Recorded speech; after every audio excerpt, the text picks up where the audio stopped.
Clementine by Sarah Pennypacker. Pictures by Marla Frazee.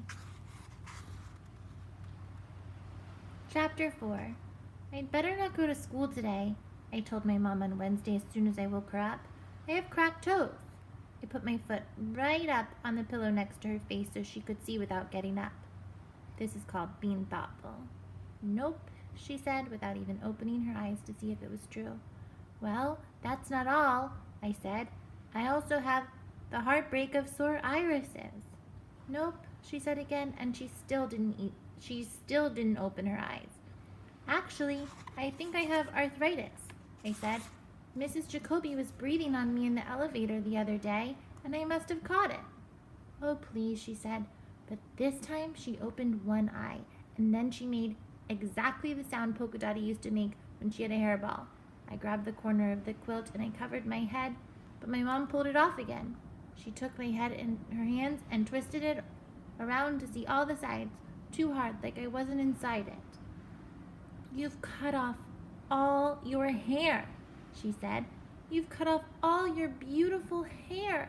What on earth were you thinking, Clementine? I wanted to make Margaret feel better, I explained. I didn't want her to be the only one. But I forgot. Margaret's not going to school today. She has an appointment at the orthodontist to have bracelets put on her teeth. Mom groaned and closed her eyes again, but she slid over and made room for me on the warm part of her sheets. We climbed in and I took a big sniff. My mom's part of the bed smells like cinnamon rolls. My dad's part smells like pine cones. Right in the middle, it's all mixed up perfectly. That's my favorite place to be. But this morning, Dad was already off to fight in the Great Pigeon War, and it was fine just being on the cinnamon roll part. My mom put her arm around me. Oh, so now you'll be the only one, she said. I'm sorry, honey, but you can't stay home. You have to go and face the music. So I had to go to school, which almost turned out to be a very bad mistake because I almost had to go to the hospital with the ambulance and the sirens and everything. It happened in the principal's office when my teacher sent me there to have a little chat about sitting still. When I walked in, Principal Rice made the hairball sound too. Clementine, she gulped. What have you done? You've chopped off your hair. I was glad she answered her question, so I didn't have to. Wow, I said instead. Clementine and Rice, you both have food names. Mrs. Rice sealed her lips tight like she was afraid her teeth were going to run away. Then she opened up the note from my teacher. I can't help it, I said, before she could start the little chat. I'm allergic to sitting still. Nobody is allergic to sitting still, Clementine, she said. I am, I said. My brother is allergic to peanuts. If he eats one, he gets all itchy and swelled up and he can't breathe right. If I try to sit still, I get all itchy and swelled up and I can't breathe right. So that means I'm allergic to sitting still. Mrs. Rice squeezed her eyes shut and rubbed her forehead.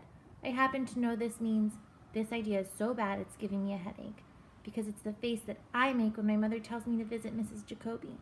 The face never works for me. Plus, I explained, if my brother eats even one tiny peanut, he might have to go to the hospital with the ambulance and the sirens and everything. So if I sit still for even 1 minute, uh-oh. I gave my body a little extra jiggle just to stay safe. Phew, I said. Oh, that was close. Principal Rice sighed like a leaky balloon.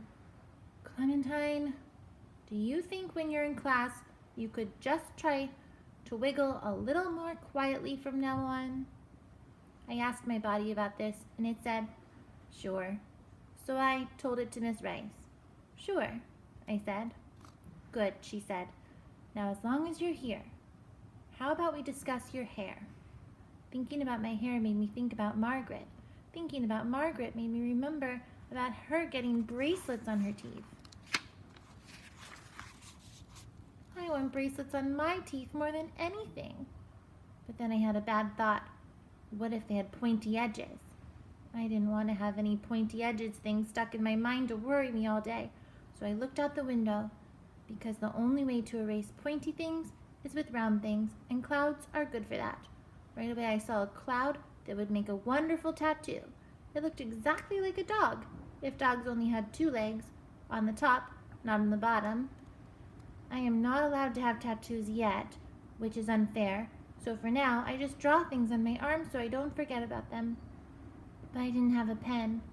I looked around the desk to see if Mrs. Rice had a tattoo drawing pen, and suddenly I realized something very suspicious. I had never seen Mrs. Rice's arms. They were always in principal sleeves. "Do you have a tattoo?" I asked. "Can I see it?" "What?" Miss Rice asked. "Clementine, we were talking about your hair." That was a long time ago," I reminded her.